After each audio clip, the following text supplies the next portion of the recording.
അല്ല സാർ, സങ്കടം വേറൊന്നും കൊണ്ടല്ല, ആരും കേൾക്കാനൊക്കെ അങ്ങനെ ഇങ്ങനെ ആക്കുന്നുണ്ട്.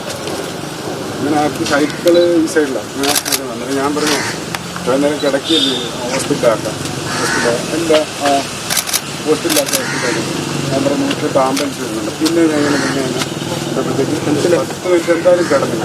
അത് ഞാൻ ഓഫീസ് എടുത്ത് കേട്ട് അങ്ങനെ ആരോഗ്യം ഉപ്പുണ്ടല്ലോ ആംബുലൻസ് വന്ന് ഞാനിവിടെ സ്ട്രെച്ചർ സൈഡിൽ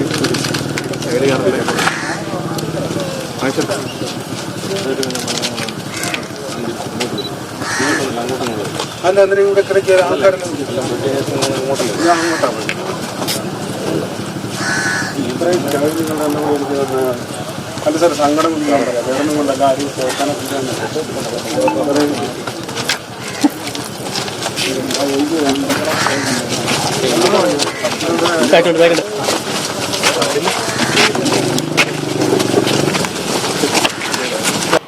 മെയ് മാസം 23-ാം തീയതിയാണ് ഉച്ചയ്ക്ക് 12:00 പാപ്പച്ചൻ ഞാനിപ്പോൾ നിൽക്കുന്ന ഈ സ്ഥലത്ത്, അതായത് ഈ കാണുന്ന ഭാഗത്ത് നിന്നും ആശ്രാമത്തിന് സമീപമുള്ള ശ്രീനാരായണ സമുച്ചയത്തിന്റെ ഭാഗത്ത് നിന്നും തുടർന്ന് ഇങ്ങോട്ടേക്ക് പോകുന്ന ഭാഗത്തേക്ക് ഗസ്റ്റ് ഹൗസിന്റെ ഭാഗത്തേക്ക് സൈക്കിളിൽ വരികയായിരുന്നു. ആ സമയത്തായിരുന്നു തൊട്ടു പിന്നാലെ എത്തിയ വാഹനം ഇടിച്ച് വീഴ്ത്തിയതിനു ശേഷം ആ ഒരു അപകടം ഉണ്ടാവുകയും ആദ്യഘട്ടത്തിൽ അപകട മരണമെന്ന രീതിയിൽ പോരുന്ന കേസായിരുന്നു. തുടർന്ന് അതൊരു കൊലപാതകം, അതായത് കൊട്ടേഷൻ നൽകിയ കൊലപാതകം എന്നുള്ള കാര്യം വ്യക്തമായിരിക്കുന്നു. ആ പ്രതികളെയാണ് ഇപ്പോൾ സംഭവ സ്ഥലത്തെത്തിച്ച് പോലീസ് തെളിവെടുപ്പ് നടത്തുന്നത്. അന്വേഷണ ചുമതലയുള്ള ഈസ്റ്റ് സിയുടെ നേതൃത്വത്തിലുള്ള പോലീസ് സംഘമാണ് എത്തിയത്. ഇപ്പോൾ ഈ പോലീസ് ജീപ്പിനുള്ളിൽ കാണുന്നതാണ് കേസിലെ ഒരു പ്രതിയായിട്ടുള്ള ധനകാര്യ സ്ഥാപനത്തിലെ അക്കൗണ്ടന്റ് ആയിരുന്ന അനൂപാണ് ഇപ്പോൾ ഈ ദൃശ്യങ്ങളിൽ കാണുന്നത്.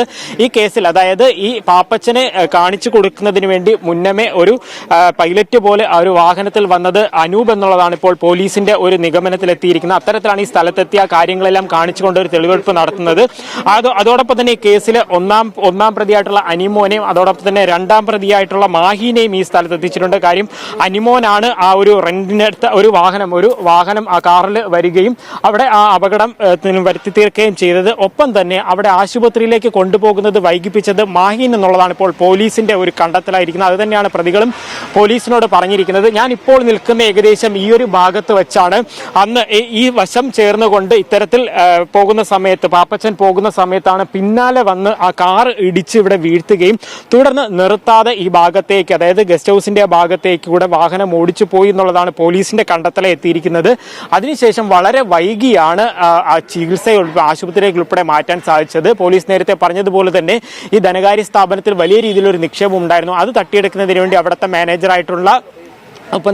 മാനേജറായിട്ടുണ്ടായിരുന്ന സരിതയും ഉൾപ്പെടെയുള്ള പ്രതികൾ ചേർന്നുകൊണ്ടാണ് ഇത്തരത്തിൽ ഒരു കൊട്ടേഷൻ നൽകിയ തുടർന്ന് ഒരു അപകടത്തിലേക്ക് നയിച്ചതെന്നുള്ളതാണ് കണ്ടെത്തലായി പുറത്തുവന്നിരിക്കുന്നത്. ക്യാമറ പേഴ്സൺ രതീഷ് മാടമ്പിശ്ശേരിനൊപ്പം ലിജോ റോളൻസ്, മീഡിയ 1.